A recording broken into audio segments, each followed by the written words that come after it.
انتہا پسندی کے جواب میں انتہا پسندی کا رویہ آپ کے علم اور اخلاق کی شکست ہے۔ انتہا پسندی کے جواب میں توازن پر قائم رہنا آپ کے علم اور اخلاق کی فتح کی علامت ہے۔ جو لوگ اپنے سینے میں تعصب کے ناگ پالتے ہیں وہ سب سے پہلے خود ہی ان کے زہر کا نشانہ بنتے ہیں۔ صبر کی عادت کے بغیر حصول جنت کی خواہش ایک ایسا خواب ہے جس کی کوئی تعبیر نہیں ہو سکتی۔ صبر بھی رنگ لاتا ہے اور غصہ بھی، مگر صبر کے رنگوں سے زندگی حسین ہو جاتی ہے اور غصے کا رنگ محبت کے ہر رنگ کو نکل جاتا ہے۔ ہدایت بندوق کی گولی نہیں ہوتی جس سے دوسروں کو نشانہ بنایا جائے، یہ روشنی ہوتی ہے جو دل سے پھوٹتی ہے اور سب سے پہلے ہمارے اپنے وجود کو منور کرتی ہے۔ ہمارا اصل امتحان اس وقت شروع ہوتا ہے جب بظاہر ہم امتحان سے نکل چکے ہوتے ہیں۔ ندامت توبہ کے دروازے کی اصل کنجی ہے، جبکہ سرکشی اور تعویل اس دروازے کے قفل ہیں۔ روزہ جنت کا دروازہ ہے، مگر یہ دروازہ صرف وہی شخص کھول سکتا ہے جو روزے کی مشقت کو تقویٰ کی کنجی میں بدل سکے۔ والدین کی خدمت جنت کا دروازہ ہے۔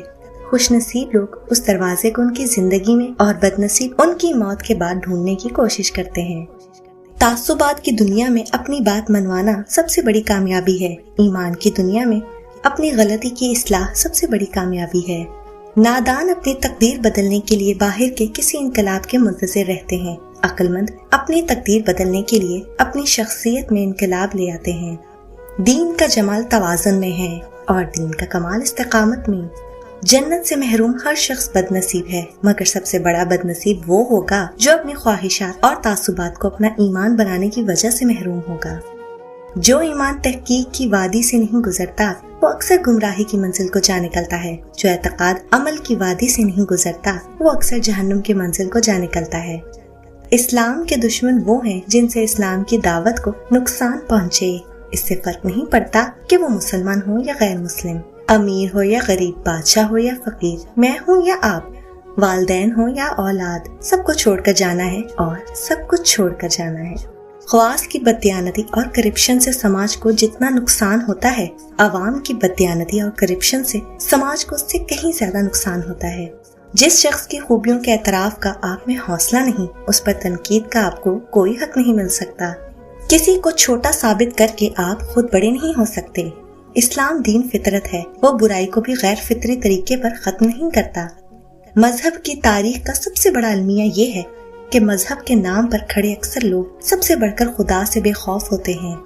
خواہش شیطان کا ہتھیار ہے جس سے وہ انسان کو قابو کرتا ہے، صبر انسان کا ہتھیار ہے جس سے شیطان قابو میں آ جاتا ہے۔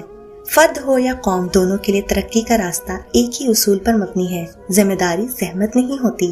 شیطان کو شکست دینے کا طریقہ غلطی کے اعتراف کی عادت ہے، شیطان سے شکست کھانے کا طریقہ غلطی کی تعویل کرنے کی عادت ہے۔ اللہ ظالم کو ایک حد تک ڈھیل دیتا ہے اور ظالم سمجھتے ہیں انہیں دنیا کی بادشاہت میسر آ گئی ہے، ان پر کوئی گرفت کوئی پکڑ نہیں۔ بے شک اللہ کی پکڑ بہت سخت ہے۔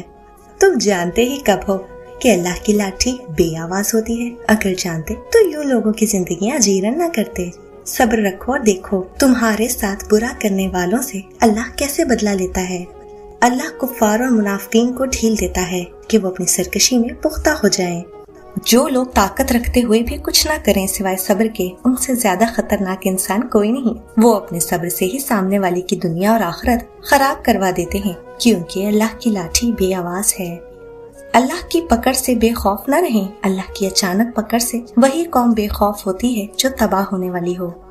جب انسان اللہ کی پکڑ کو بھول جاتا ہے تو اس کا دل سخت ہو جاتا ہے، اور سخت دل اللہ کے غضب کی نشانی ہے۔ رسول اللہ صلی اللہ علیہ وآلہ وسلم نے فرمایا کہ اللہ ظالم کو چند روز دنیا میں مہلت دیتا رہتا ہے، لیکن جب پکڑتا ہے تو پھر نہیں چھوڑتا۔ اللہ کی پکڑ انسان کی اکڑ کو ایک جھٹکے میں نکال دیتی ہے۔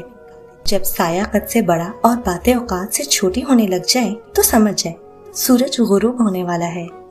لوگ اکڑ کر ایسے جیتے ہیں جیسے آب حیات پیتے ہیں، اور زمین پر اترا کر نہ چل، کسی تکبر کرنے والے کو اللہ پسند نہیں فرماتا۔ اپنی رفتار میں میانہ روی اختیار کر اور اپنی آواز پست کر، یقیناً آوازوں میں سب سے بدتر آواز گدھوں کی ہے۔ رسول اللہ صلی اللہ علیہ وآلہ وسلم نے فرمایا، جب تم دیکھو کہ اللہ کسی شخص کو نافرمانیوں کے باوجود اس کی پسند کی دنیاوی چیزیں دے رہے ہیں تو سمجھ لو کہ یہ اس کے لیے ڈھیل ہے۔